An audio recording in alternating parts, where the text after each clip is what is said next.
Bienvenidos al tema 6, materiales asfálticos.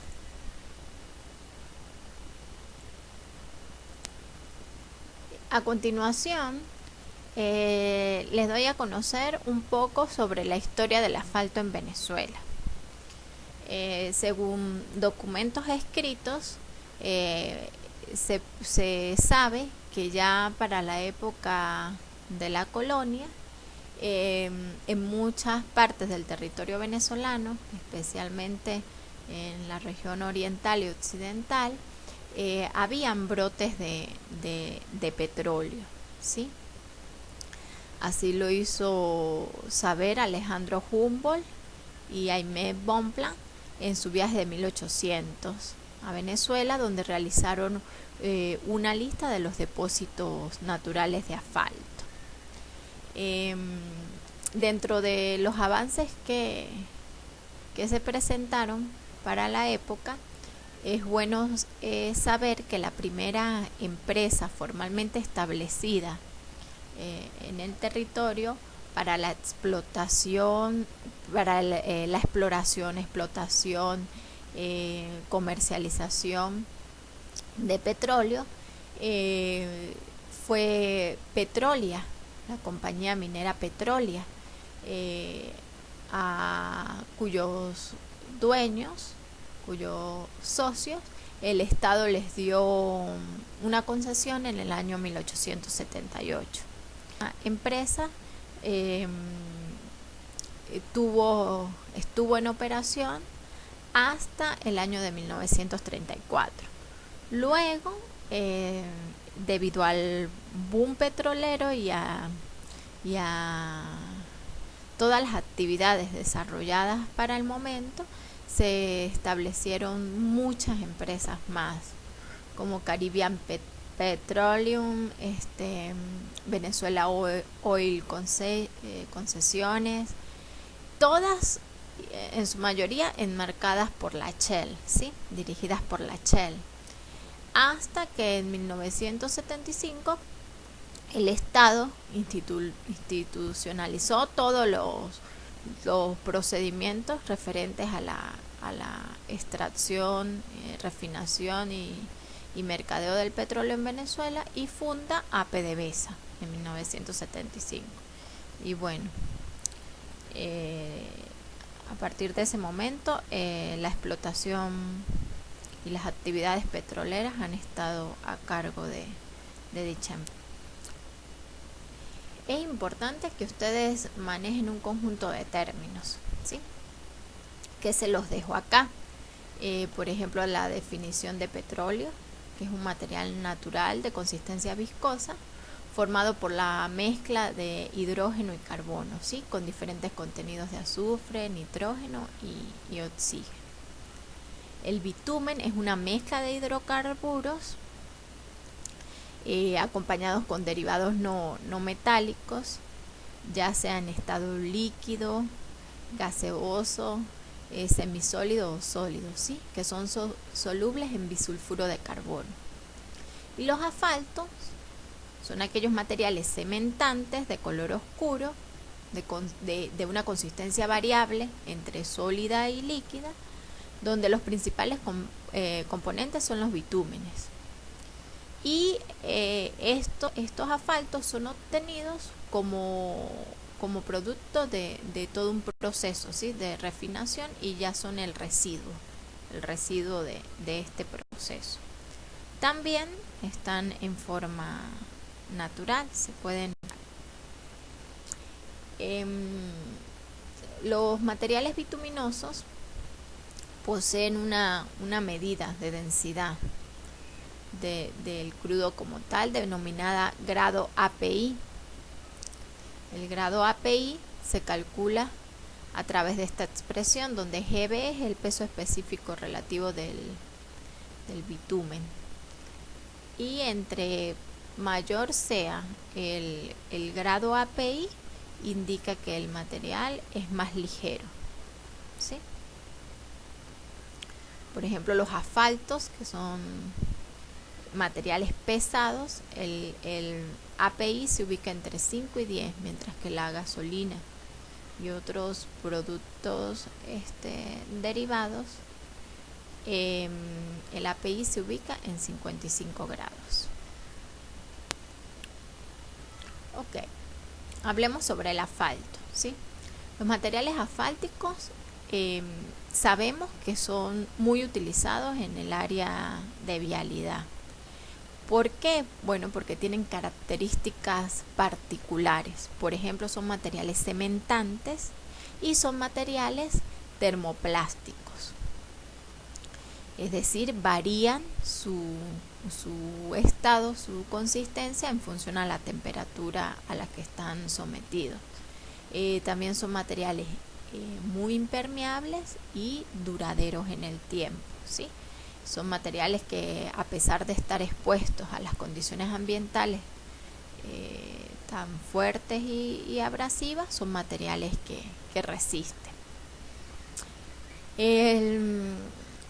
Estos materiales sufren cambios de consistencia en un rango de 135 a 165 grados centígrados, ¿sí? Donde adquieren mayor fluidez. A temperatura ambiente, incluso hasta los 60 grados centígrados, pueden ser materiales sólidos o semisólidos. Los materiales empleados en los procesos de pavimentación se subdividen en dos grupos: los alquitranes y los asfaltos, ¿sí? Los alquitranes se derivan del carbón mineral, pero actualmente no tienen aplicación en los procesos de pavimentación. Mientras que los asfaltos son materiales derivados del petróleo, de los procesos de refinación, o se pueden encontrar también en condiciones naturales, y a su vez estos materiales, los asfaltos, pueden ser de base de parafina o de base asfáltica. En pavimentos vamos a utilizar los materiales de base asfáltica, ¿sí? De los cuales vamos a obtener el cemento asfáltico y aceites. Dentro de la obtención del cemento asfáltico podemos encontrar y definir directamente los asfaltos líquidos y las emulsiones. Este es el esquema de los materiales bituminosos, ¿sí? En esta rama de la base asfáltica nos vamos a ubicar para todos los diseños asfálticos que necesitamos en pavimento. Dentro de los materiales de pavimentación se pueden destacar la construcción de las mezclas asfálticas, ¿sí? Una mezcla asfáltica es la unión de agregados minerales más asfalto, es decir, materiales pétreos más asfalto. Las mezclas asfálticas se subdividen en dos tipos. Podemos elaborar mezclas asfálticas en caliente, cuyas temperaturas están en el rango de 135 a 165 grados, las temperaturas de mezcla, donde tanto los agregados minerales, es decir, el material pétreo, en este caso la arena, la piedra picada, el arrocillo, el polvillo, se someten a temperaturas de este rango y se agrega el cemento asfáltico, ¿sí? La proporción de cemento asfáltico, que de acuerdo al diseño de mezcla varía en el orden del 5%. Y también tenemos las mezclas asfálticas en frío. Son mezclas donde vamos a añadir el material pétreo y la fracción de material asfáltico, pero a temperatura ambiente. La consistencia de este material varía, ¿sí? Para esta condición. También dentro de los materiales de pavimentación podemos destacar los tratamientos superficiales. Tratamientos superficiales, como su palabra lo dice, son aquellos que se le dan al pavimento para garantizar rugosidad, impermeabilidad y bueno, para alargar la vida útil del pavimento o de la superficie de rodamiento, indiferentemente de la estructura que se tenga. Están compuestos por arena o grava más asfalto. Y dentro de los materiales de pavimentación también tenemos los riegos, ¿sí? Los riegos asfálticos, que están constituidos principalmente por asfaltos líquidos. Estos riegos se subdividen en riego de imprimación, que se definen como la aplicación de una película de solo asfalto diluido sobre una superficie no tratada. Esta se realiza a través de un camión cisterna, un camión distribuidor de asfalto, y las proporciones pueden variar entre 0.9 y 2,2 litros por cada metro cuadrado.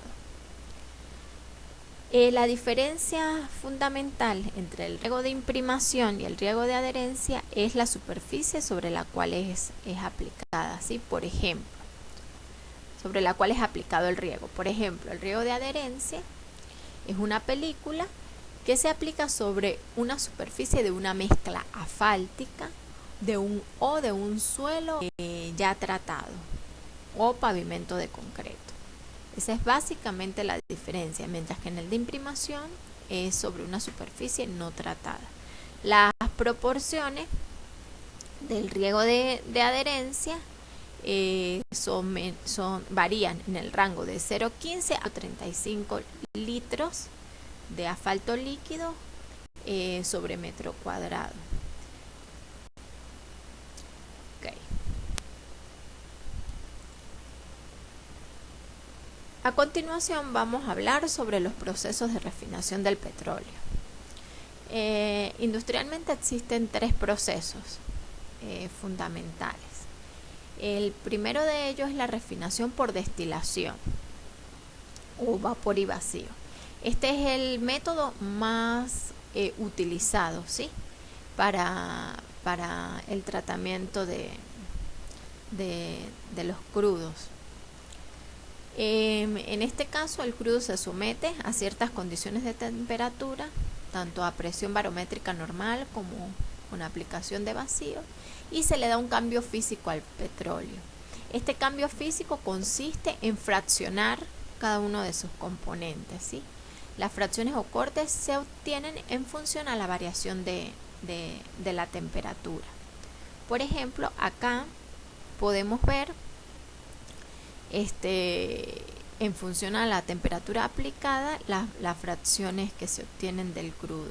Por ejemplo, entre 0 y 40 grados centígrados se obtiene gas, gasolina entre 40 y 200 grados centígrados, querosén entre 200 y 275 grados, diésel entre 275 y 350 grados y el asfalto o residuo entre 450 y 500 grados centígrados. También está la refinación por extracción del solvente. Es aplicada a crudos de base parafínica o mixta. A estos es difícil, estos crudos son difícil fraccionarlos por el procedimiento anterior. Entonces esta extracción por solvente se realiza en una torre de extracción a la cual se le inyecta propano. En el fondo se precipitan las fracciones no solubles en propano, lo que se denomina residuo, y se separan de tal manera de la soluble, que serían los aceites que se obtienen. Luego ese residuo es destilado para eliminar el propano y se obtiene la fracción de asfalto como tal. Y el último proceso es el proceso por cracking. Y los cambios químicos en el crudo se obtienen por efecto de altas temperaturas y altas presiones. Es un proceso muy agresivo, ¿sí? No indicado. Y los asfaltos que se obtienen de este proceso son asfaltos muy duros que no se pueden utilizar en pavimentos. Acá hay un esquema, resumen, de los procesos. Por ejemplo, el proceso de destilación es un proceso utilizado en Venezuela. El de extracción por solvente es un método costoso y el de cracking es un método muy agresivo, y los asfaltos pues son muy duros y por eso no son aplicados en pavimentos como tal, en todo el proceso que involucra pavimentos. A partir de la refinación del crudo se pueden obtener materiales ligeros y materiales pesados, como ya hemos dicho, el nafta, la gasolina, el queroseno, el gasoil y aceites. Mientras que en los pesados tenemos los asfaltos oxidados y los residuos o sobrantes. Ahora bien, ya tenemos claro cómo es el proceso de refinación. Entonces vamos a hacer a partir de este momento distinción en los materiales que vamos a utilizar en pavimento, ¿sí? En el estudio de mezclas asfálticas y todos aquellos tipos de materiales que van a ser utilizados como componente de una estructura de pavimentos, todos aquellos materiales asfálticos. Podemos destacar los cementos asfálticos, ¿sí? Sumamente importantes, son el producto directo de la refinación, empleados en la pavimentación de carreteras. Se clasifican en función de su viscosidad. Son materiales termoplásticos, como ya les he indicado. Esto quiere decir que son sólidos, pero pueden adquirir fluidez a medida que aumenta la temperatura de operación, ¿sí? Y se emplean tanto en mezclas asfálticas en caliente como en emulsiones asfálticas.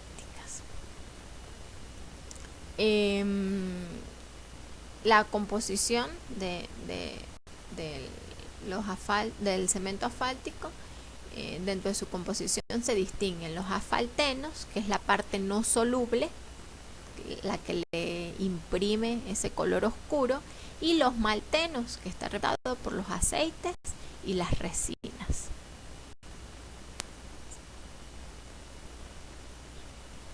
Ok.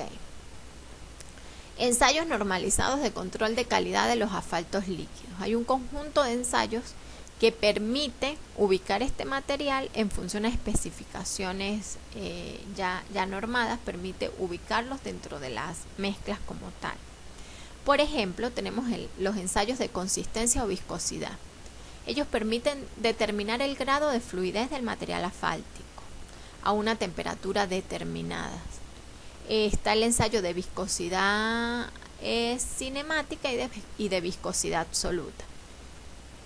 El ensayo de viscosidad absoluta se rige en la ASTM por el código D445, para quienes deseen ubicarlos. En los cementos asfálticos se establece una temperatura de 60 grados centígrados. Esta temperatura representa la que alcanza el pavimento durante su vida de servicio, ¿sí?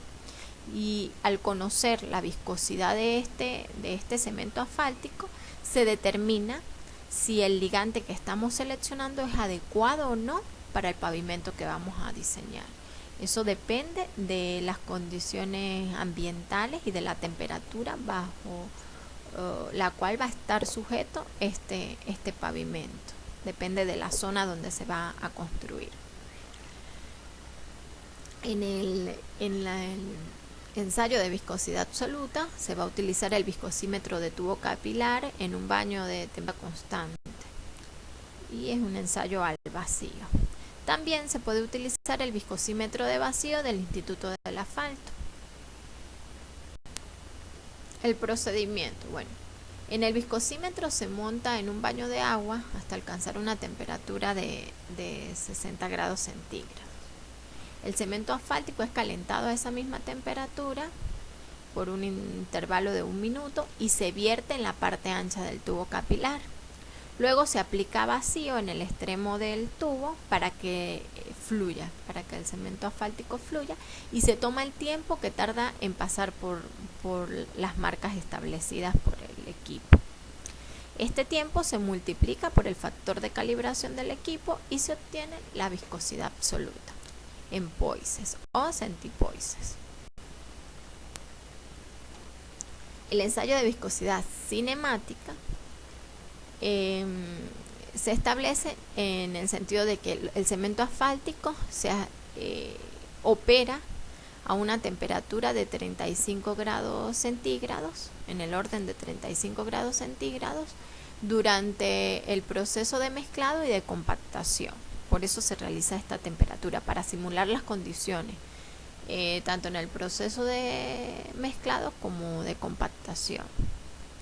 A esta temperatura el cemento asfáltico es viscoso y fluye por gravedad. En este caso no se aplica vacío. El procedimiento a seguir es el siguiente. La muestra se lleva a temperatura de ensayo con el uso de baño de aceite. Ya no es en agua, sino en aceite. Y se aplica una pequeña presión en la parte gruesa del tubo para que el material empiece a fluir. Se toma el tiempo que tarda el cemento asfáltico en pasar por las marcas y se multiplica de igual manera por el factor de calibración, obteniendo así la viscosidad cinemática. Podemos ver que la diferencia fundamental entre estos dos ensayos es la temperatura de ensayo y el procedimiento para que empiece a fluir la muestra como tal. Acá podemos establecer unas relaciones entre viscosidad absoluta y viscosidad cinemática.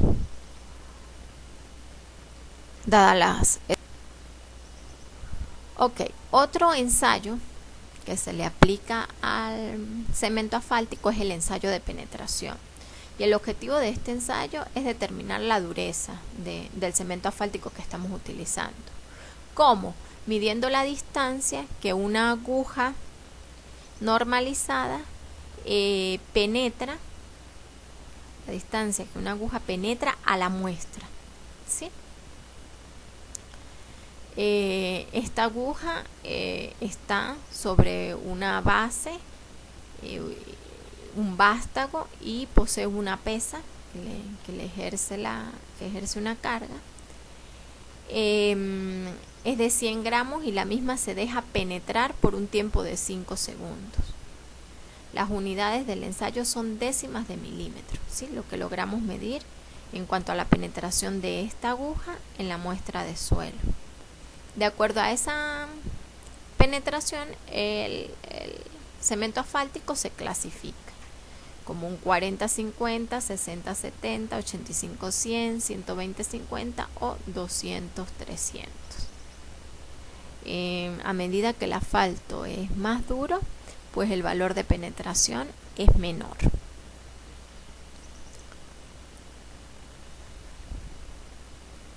Esto se hace a una temperatura de ensayo de 25 grados centígrados, ¿sí? El material. Él se tiene a 25 grados. Okay.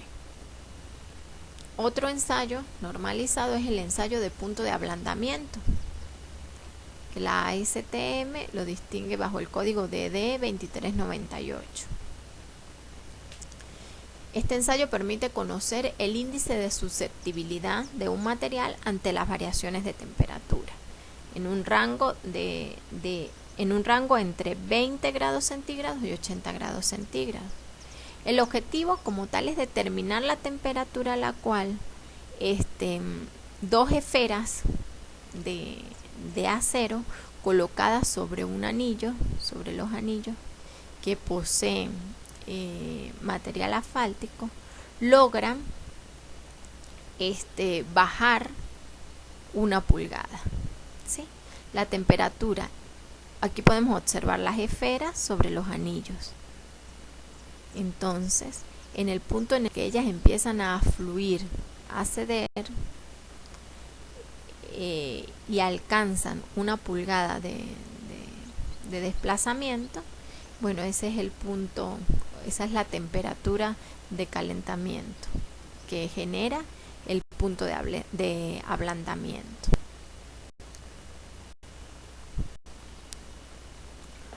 El ensayo de ductilidad, caracterizado por la ASTM bajo el código D113. Este ensayo permite determinar cuánto puede alargarse o estirarse una muestra de cemento asfáltico. Sobre estas briquetas unidas, esta plancha inicialmente está corrida hacia acá y hay una briqueta con cemento asfáltico, ¿sí? Esta briqueta contiene el espécimen y se va a separar a una velocidad constante una parte de la briqueta respecto a la otra, porque son 2 partes, se va a separar 5 centímetros por minuto bajo una temperatura de ensayo de 25 grados centígrados. El objetivo es determinar la distancia de elongación antes de que estas 2 partes rompan, y así sabemos así definimos qué tan dúctil es la muestra como tal. Ok. También tenemos los ensayos de envejecimiento. Estos ensayos permiten reproducir las condiciones de temperatura y tiempo de manejo a los cuales están los cementos asfálticos sometidos en planta.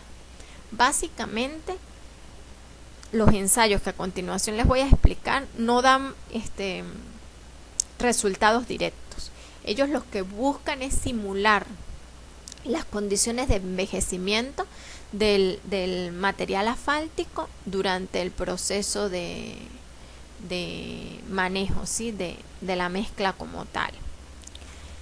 Dentro de estos ensayos de envejecimiento se tiene el ensayo de estufa de película delgada, bajo el código D1754 de la ASTM, y permite determinar la pérdida de propiedades por calentamiento. Mide las relaciones de envejecimiento que experimenta el material a corto plazo, antes y después del ensayo, simulando la reparación, transporte y colocación la preparación.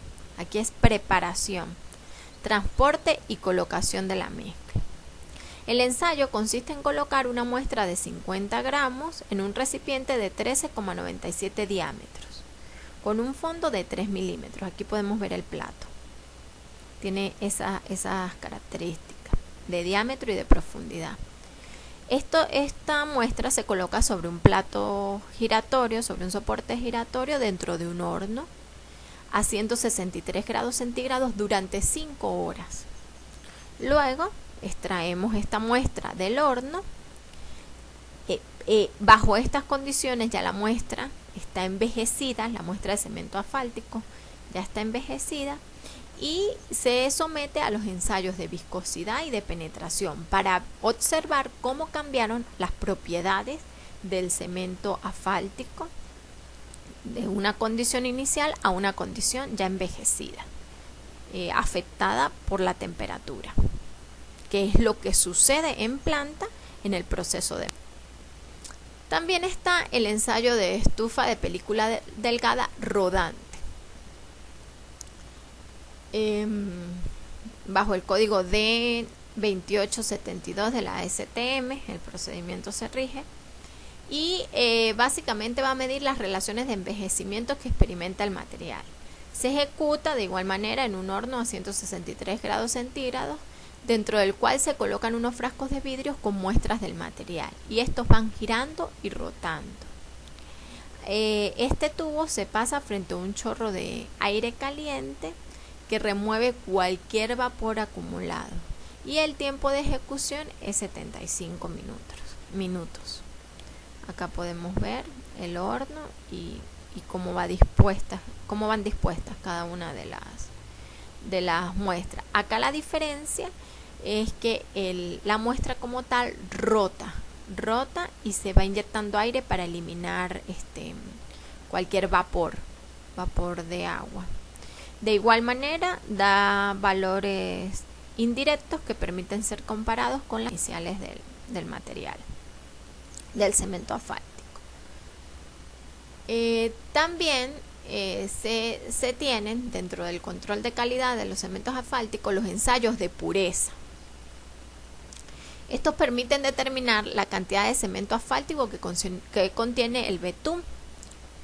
La pureza de un asfalto se relaciona con el grado de carencia de materiales insolubles. Está directamente relacionada con esta característica. Dentro de estos ensayos podemos distinguir el ensayo de la mancha, que permite determinar si el cemento asfáltico ha sido dañado debido al sobrecalentamiento durante el proceso de refinación. Quiero aclararles que esta situación es difícil que se presente, ya que en la mayoría de las plantas a nivel mundial hay muchos controles de calidad para evitar que que el cemento asfáltico se queme, ¿sí? Y pierda sus propiedades. La mayoría de estas plantas son computarizadas y regulan muy bien las temperaturas. Sin embargo, este ensayo se realiza para garantizar la pureza del material como tal, del cemento asfáltico. ¿En qué consiste? Bueno, es una inspección visual. Es una inspección visual que se le hace a un papel filtro, a la mancha que queda sobre un papel filtro. De una muestra de cemento asfáltica disuelto en nafta. Si la mancha es uniforme, como la que vemos aquí, y de color marrón, bueno, acá no se ve marrón, pero en el laboratorio ustedes lo van a observar, y de color marrón, el ensayo se reporta como negativo, es decir, no hay impurezas y se acepta el material. Si en el centro de la mancha aparece una zona circular oscura, negrita, el resultado es positivo. ¿Qué quiere decir? Que hay partículas insolubles y se rechaza ese cemento asfáltico común. También tenemos el ensayo de solubilidad dentro de los ensayos de pureza. Determina la pureza del cemento asfáltico, ¿sí? La parte soluble en bisulfuro de carbono o tricloroetileno representa los constituyentes activos de cementación. Los materiales inertes o contaminantes inorgánicos son insolubles, es decir, la fracción cementante se logra diluir, mientras que el material ya contaminado inorgánico es soluble. Ok, dejando atrás los ensayos de pureza, pasamos a los ensayos de seguridad. Y los ensayos de seguridad buscan determinar el punto de inflamación de un material asfáltico, definiendo la temperatura más baja a la cual estos componentes volátiles del material se separan en suficiente concentración como para que se inflame en presencia de una llama. Este es el punto que debemos evitar, ¿sí? El punto de inflamación del material. Esta temperatura determina a la cual pueden manejarse y almacenarse sin peligro. Debemos evitar la temperatura de inflamación para poder manipular estos materiales con seguridad. Se distingue el punto de llama. El punto de llama es cuando los gases brotan una llama azul y está en el orden de los 230 grados centígrados. Y el punto de inflamación, cuando los gases botan chispas rojas o amarillas, está en el orden de los 240 grados centígrados. Ok, ¿cómo se determinan? Bueno, Un ensayo es la copa abierta de Cleveland, que consiste en ir calentando gradualmente una muestra de asfalto. Acá está la muestra, acá está el mechero, y la muestra está dentro de una copa de bronce. Ellos se van calentando hasta una temperatura aproximada de 10 grados por debajo del punto de inflamación. Se pasa periódicamente una pequeña llama, que está aquí, sobre la superficie, una pequeña llama, acá, perdón, esta, sobre la superficie de la muestra, y se registra la temperatura en el momento en que se presenta la inflamación de vapores. Esta temperatura es el punto de inflamación. Acá hay un termómetro donde el operador va observando a medida que pasa ya la llama el punto donde se inflaman los vapores, y ese es el punto de inflamación. Ahora bien, ya conocemos el comportamiento ya conocemos varias características de los cementos asfálticos, ¿sí?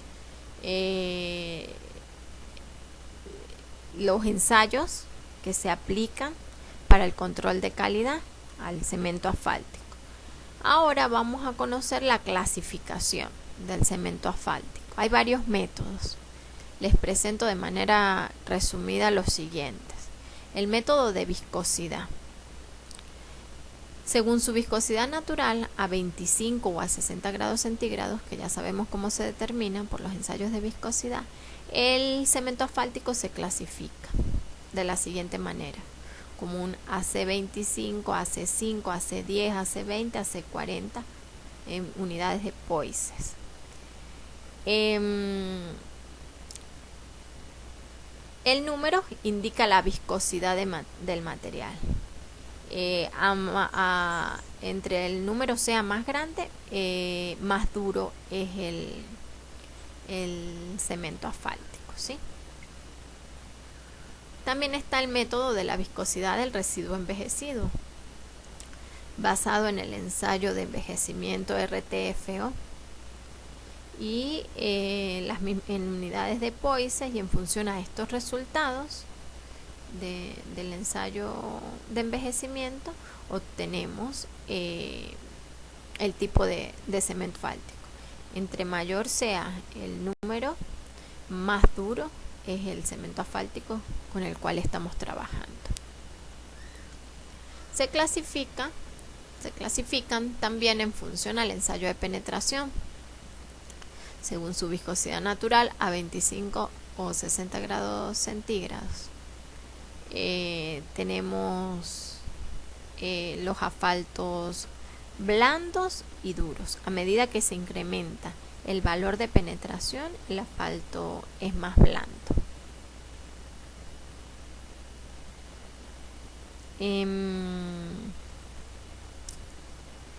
Para temperaturas medias ambientales mayores a 18 grados centígrados se recomienda usar cementos asfálticos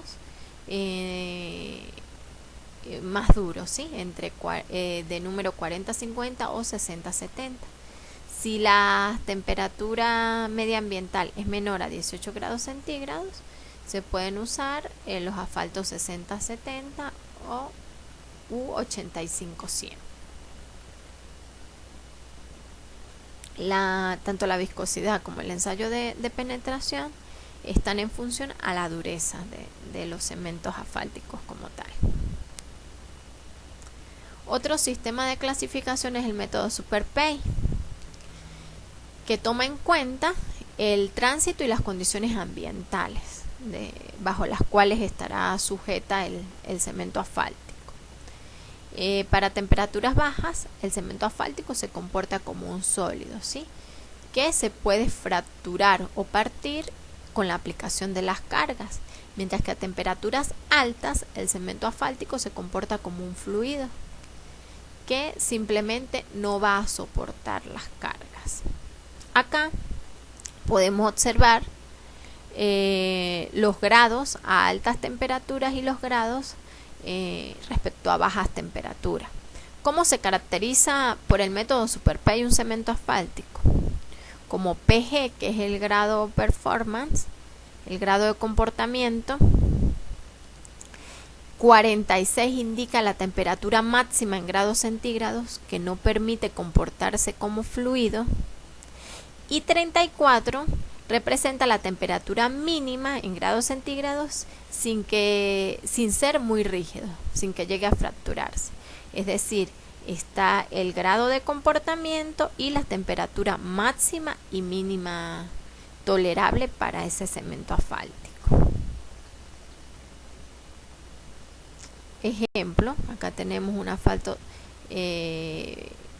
a una temperatura medio ambiente de 64 grados centígrados y menos 10 grados centígrados.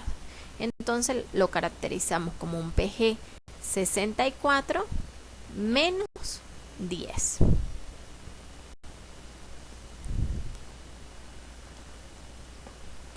Ok. Hasta el punto anterior hemos hablado sobre los cementos asfálticos. Ahora vamos a abordar los asfaltos líquidos. Cuando el cemento asfáltico es mezclado con uno de los solventes que han sido previamente extraídos del crudo en el proceso de refinación, se obtiene un asfalto diluido o rebajado, a los que se le asigna el nombre de asfaltos líquidos. Los asfaltos líquidos se utilizan en pavimentos en los riegos, en los tratamientos superficiales, en las mezclas en frío, como arena emulsión, arena asfalto, agregados de granulometría cerrada, y en el mantenimiento de pavimentos. Ese mantenimiento de pavimentos está directamente relacionado con los riegos y los tratamientos superficiales. ¿Cómo se compone un asfalto líquido? La composición del asfalto líquido es cemento asfáltico más un solvente, ya sea gasolina, queroseno o gasoil. Cuando diluimos el cemento asfáltico en uno de estos componentes, estamos en presencia de un asfalto líquido.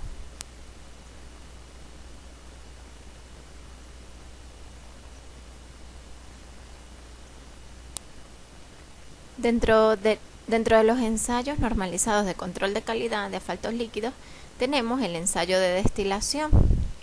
Tiene como objetivo determinar las proporciones relativas de betún asfáltico y de solventes, ¿sí?, presentes en el asfalto líquido, así como conocer las cantidades de solventes que destilan. Aquí podemos observar el asfalto, el equipo necesario para poder disolver el asfalto líquido como tal, ¿sí? Un destilador, el mechero, está el balón de destilación, que posee un termómetro para ir chequeando los valores de temperatura, el condensador, y acá se va precipitando el solvente. A través de este ensayo podemos determinar si se trata de un asfalto de curado rápido, medio o lento. El segundo ensayo es el ensayo de viscosidad y permite determinar empíricamente la resistencia al escurrimiento de los asfaltos líquidos y otros productos derivados. Se halla a través de la viscosidad Seibel universal, que es el tiempo recorrido en segundos que tarda 60 mililitros de asfalto líquido en fluir a través de un orificio tipo universal, calibrado y en condiciones específicas. Mientras que la viscosidad Seibel-Furol es el mismo, se determina el tiempo que tarda la misma cantidad de asfalto líquido en fluir a través de un orificio tipo Furol calibrado, y de igual manera en condiciones específicas.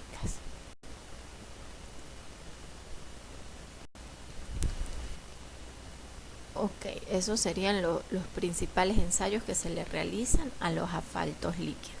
Ahora vamos a conversar sobre las emulsiones asfálticas, ¿sí? también conocidas como asfaltos emulsificados. Y una emulsión asfáltica no es otra cosa que la mezcla de cemento asfáltico más agua más un emulsificante. Los emulsificantes son agentes tensoactivos provenientes de los jabones, las arcillas o resinas de color marrón. Las emulsiones asfálticas en pavimentos tienen diferentes usos, ¿sí? Como por ejemplo son utilizadas para riegos asfálticos, para la colocación de tratamientos superficiales y para mezclas.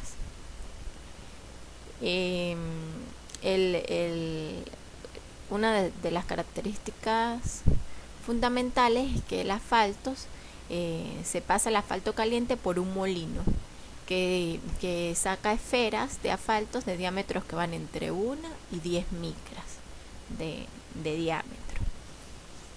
Como el cemento asfáltico tiene un peso específico entre 1.1 y 1.03, es ligeramente más pesado que el agua, entonces flota en ella, por lo que para mezclarlo se usan los emulsificantes, ¿sí? Acá vamos a ver cómo se representa esquemáticamente una emulsión. Existen dos fases en las emulsiones, ¿sí?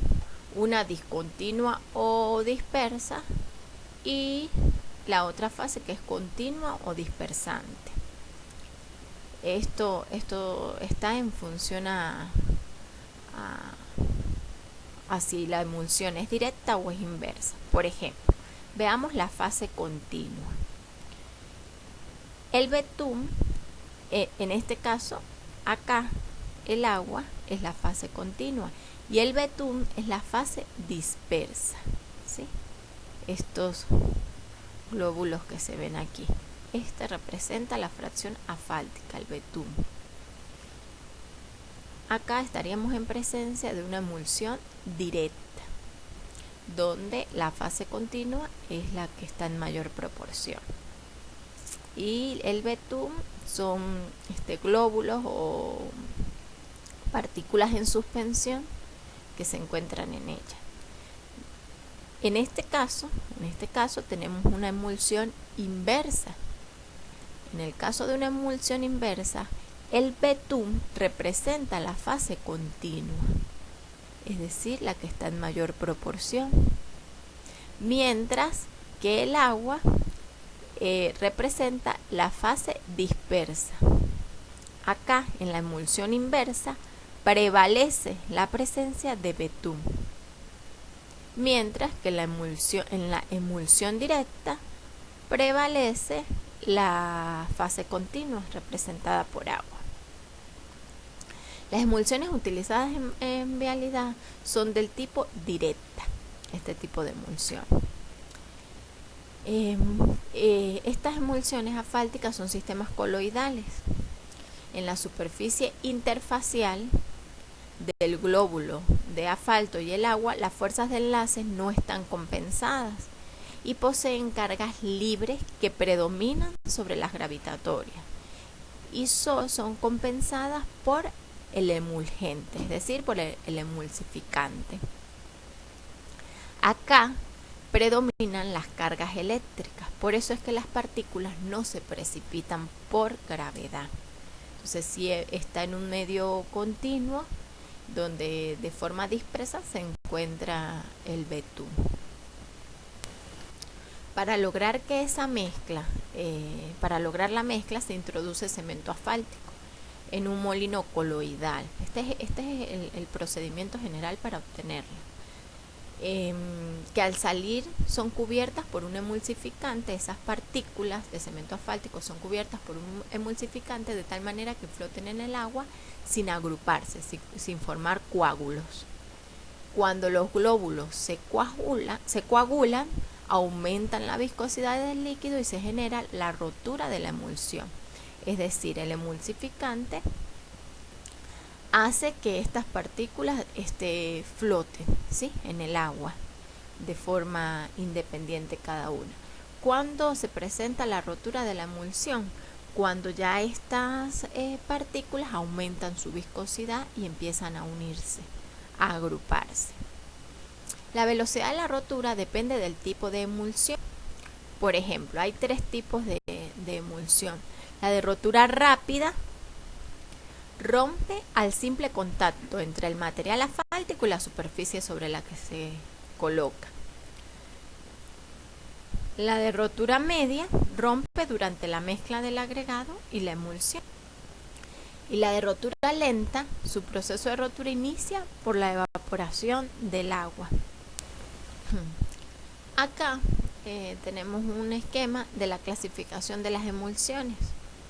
Se clasifican debido a la concentración de fases, como ya les expliqué, en emulsión directa, que es asfalto en agua, o en emulsión inversa, que es agua en asfalto. Según la carga eléctrica, pueden ser aniónicas, catiónicas o no iónicas. Esto es recordando que hay suelos cargados, ¿sí? Los suelos son cargados positivo o negativamente en función de su pH. Entonces, en relación a ese tipo de suelo con el cual vamos a trabajar, se selecciona el tipo de emulsión que favorezca la mezcla, aniónica, catiónica o no iónica. También se clasifican según la rotura. La rotura es la separación del asfalto en la emulsión. El color cambia de marrón a negro. La mayoría de las emulsiones asfálticas son de un color marrón, ¿sí? En campo o físicamente podemos ver que la emulsión ya llegó a su punto de rotura cuando se hace más oscura, ¿sí? Pasa a un color negro. Y resumiendo lo que ya dijimos, tenemos emulsiones de rotura rápida, por ejemplo los riegos, los de rotura media y los de rotura lenta.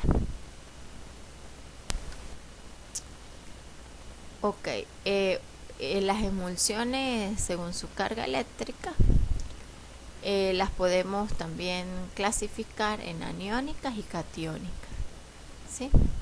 El número depende de la dureza del cemento asfáltico que ha sido utilizado para la fabricación de la emulsión. La letra H o S también depende del grado de dureza. Es importante aclarar que las emulsiones se usan a temperatura ambiente, ellas no se calientan. Se caracterizan por tener un olor muy fuerte, desagradable. Y bueno, las emulsiones catiónicas están a base de cuarzo o sílice, y las emulsiones aniónicas, en ellas predominan las calizas y las dolomitas, son alcalinas. Ensayos normalizados de control de calidad para las emulsiones asfálticas. Acá les voy a citar qué tipos de ensayos se utilizan para que sean de su conocimiento.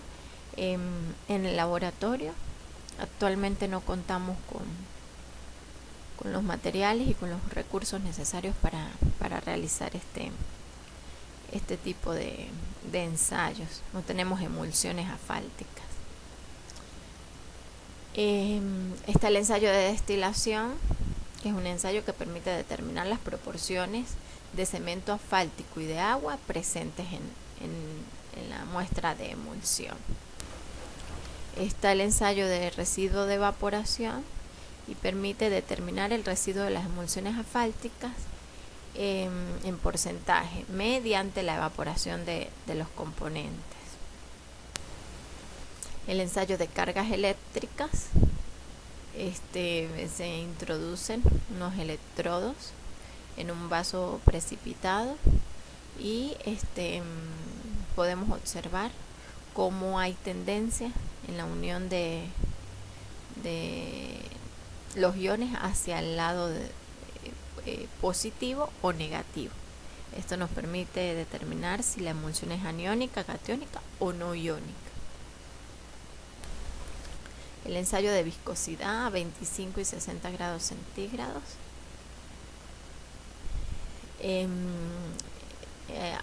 A partir de este ensayo se determina cuantitativamente el contenido de asfalto presente en forma de glóbulos relativamente grandes que pueden obstruir el espesor y la uniformidad de la película de asfalto,